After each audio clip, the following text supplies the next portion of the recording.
ఇందాక deputy CM గారి గురించి మాట్లాడుకుంటూ పవన్ కళ్యాణ్ గారి గురించి ఎంత తక్కువ మాట్లాడుకుంటే అంత మంచిది అనేటువంటి మాట అన్నారు. సరే, ఓవరాల్ గా అది తీసి పక్కన పెడితే యాజ్ ఏ డిప్యూటీ సీఎం గా పవన్ కళ్యాణ్ గారి పరిపాలన ఎలా ఉంది, ప్రజల్లో ఆయనకున్న జనాదరణ ఎలా ఉంది అంటే ఏం చెప్తారు సార్? జనాదరణ చాలా పెరుగుతుందండి. ఎందుకంటే క్రెడిట్ డెబ్యూటీ గేమ్లో క్రెడిట్స్ అని ఆయన జేబులో వేసేసుకున్నారు. ఇప్పుడు తిరుపతిలో దొరకడం జరిగింది అనుకోండి, వెళ్ళి ముందర క్షమాపణ నేను కోరుతున్నాను, ముందర ఖచ్చితంగా మీ అందరూ క్షమాపణ చెప్పని చెప్పారు. ప్రభుత్వ సమిష్టి బాధ్యత అది.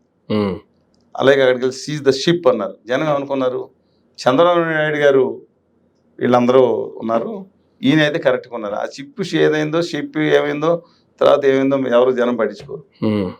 అలాగే మిగతా విషయాల్లో దీంట్లో డబ్బులు లేవు, ఉన్న డబ్బులు ఉన్న డిపార్ట్మెంట్ అదే అంటున్నారు. But some work is going on. ఆయన హరిహర వీరమల్లు సినిమాలో కూడా ప్యాచ్ వర్క్స్ దీంట్లో బిజీగా ఉన్నట్టున్నారు ఎక్కువ. Not a problem, NT Rama Rao గారు చేసినప్పుడు అది కాదు, కానీ బట్ ఆయన మిగతా శాఖలు అయితే బండి నడుస్తూ ఉంది. కొంత దుర్గేష్ గారు మిగతా శాఖల మంత్రివర్గం, తర్వాత ఎవరు భాస్కర్ గారు అబ్బాయి మనోహర్ గారు, ఆయన కార్యక్రమాలు నడుస్తున్నట్టుంది. కానీ చంద్రబాబు నాయుడు ఏదో మార్కులు వేసినట్టున్నారు కదా. కళ్యాణ్ గారికి ఎన్ని మార్కులు వచ్చినాయో మీరు చెప్పాలి మంత్రిగా. అందుకని ఆయన, ఎందుకంటే వెస్ట్ సైడ్ లీడర్, పరిపాలన అనుభవం లేదు, is trying is level best. కానీ ఆ మాటలు విచిత్రంగా ఉంటాయండి. అపరిచితుడు 2 నిమిషాల మీద బయటకు వచ్చేస్తూ ఉంటారు. ఆయన చెప్పిన మాటని ఆయనే ఖండించుకుంటారు. నాకు అర్థం అవ్వదు. ఆయన చెప్పిన దాన్ని ఆయనే ఖండిస్తూ ఉంటారు. అది టైం కూడా పట్టదు, పొద్దున్న శాతం లోపల. కాకపోతే మా humble request to the honourable deputy chief minister of Andhra Pradesh Kalyan Babu గారికి ఏంటంటే, దయచేసి ఉత్తర భారతీయ జనతా పార్టీ విషకైగూల నుంచి బయటికి రండి. ఆ ఉత్తరాది అహంకారం మీరు అన్నారు కదా, మన మీద, మన భాష మీద చేస్తున్న దాడి పెత్తనాన్ని నిరసించండి. మిమ్మల్ని పెంచింది, ఈ స్థితికి తీసుకొచ్చింది 99.999% మంది తెలుగు ప్రేక్షకులు. హిందీ సినిమాల గురించి మాట్లాడతా అక్కడ డబ్బులు, నేను చెప్తున్నాను, మీరు మాట్లాడుతూ ఉన్నారు, మన భాష మీద అలా వద్దండి. దయచేసి ఇక్కడ మీ యువతరం మిమ్మల్ని అంతా చూసింది, వాళ్ళు ఎత్తి మీద పెట్టుకుంది యువతరం అండి. My humble request to you. మీరు ఆ రోజు మాట్లాడిన స్ఫూర్తి అందరం మాట్లాడుకున్నాం, మీరు ఏం మాట్లాడారు గుర్తుంది. అందుకని నేను తప్పుగా అనుచితంగా మాట్లాడిన మీ మీద, కానీ మీరు మారండి.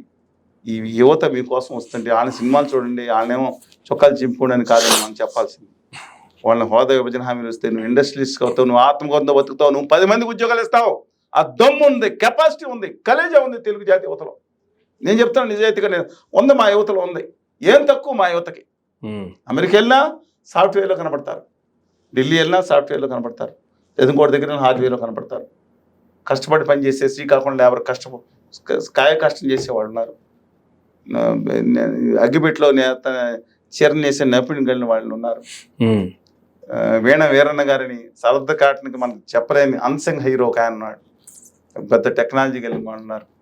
కేఎల్ రావు గారిని గొప్ప, అందరూ మన జాతి నుంచి, తెలుగు జాతి నుంచి వచ్చిన వాళ్ళు, అంత గొప్ప వాళ్ళు అండి. అలాంటి వాళ్ళు ఉన్నారు. దయచేసి అన్న యువతకి ఉపయోగపడదాం, సినిమాలు చూద్దాం. ఈ కాదండి.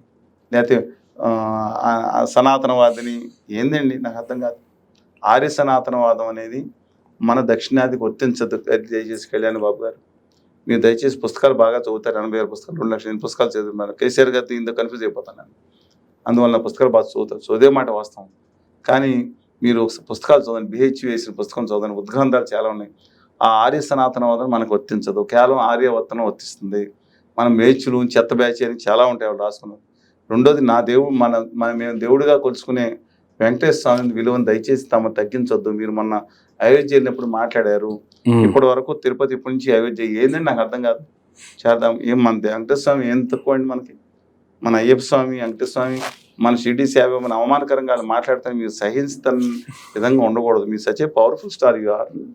మీరు దయచేసి దాని మీద గుర్తించమని మేము హంబుల్ రిక్వెస్ట్ ఇవ్వండి. మేము మళ్ళీ చెప్తాను, 2019 తర్వాత ఉధృతంగా ఉద్యమం చేశాం. మీకు తెలుసు, మేజర్ మీడియాలు చూపించకపోయి ఉండవచ్చు, కానీ మీరు వెనక్కి వెళ్ళిపోయారో మాకు తెలియదు. ఆమన్ దీక్ష చేస్తా అన్నారు. అసలు ఇది లేకపోతే ఒక తరాలు నష్టపోతున్నాను. నిజంగా ఎన్ని తీసుకొచ్చి బీహార్లో 4 ఇండస్ట్రీస్ ఉపయోగం అండి. ఒక తరాలు నష్టపోయింది, ఇంకో తరాన్ని నష్టపరచొద్దండి. చంద్రబాబు నాయుడు గారి చేతి మీద, లేకపోతే ఇవాళ మీ దాని మీద కేంద్రం ఆధారపడి ఉంది. ఆయనకి చెప్తున్నాం, ఆయన ఆల్రెడీ ఒకసారి తప్పు చేశారు, మళ్ళీ తప్పు సవరించుకున్నారు 2019, మళ్ళీ ఇప్పుడు తప్పు చేస్తున్నారు. మీరైతే ఇంకా ఆయనన్నా కొంత మీదైతే కంప్లీట్గా ఉత్తర భారతీయ జనతా పార్టీకి అదానీ గారికి చేతికి ఉందనుకుంటున్నారు. దయచేసి మారండి, తిరిగి పవర్ఫుల్ స్టార్గా మారమని చెప్పి my humble request to the ones hero Kalyan Babu.